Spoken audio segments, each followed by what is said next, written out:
मालगाड़ी के डब्बे उतरने से रेलवे विभाग में मचा हड़कंप, मरम्मत कार्य जारी, कई ट्रेन प्रभावित।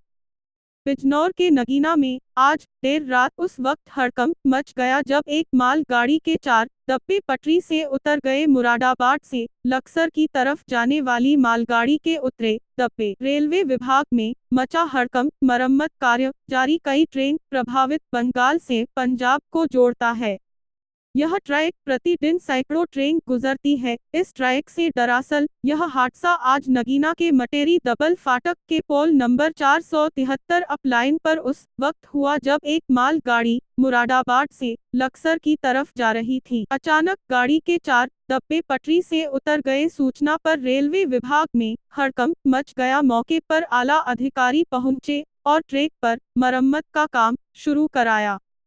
बताया जा रहा है कि इस रेलवे ट्रैक पर प्रतिदिन सैकड़ों गाड़ी गुजरती है और इस हादसे से कई ट्रेनें प्रभावित हुई हैं, जिससे यात्रियों को काफी परेशानी का सामना करना पड़ रहा है।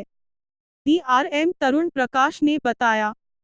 बिजनौर से खुशनूर हसन की रिपोर्ट। वैसे कितने बजे उम्मीद है कि चालू हो जाएगी? अभी थोड़ा टाइम लगेगा। अभी 2 मिनट के लिए। नाम का नाम मेरा नाम तरुण प्रकाश। आप मुरादाबाद।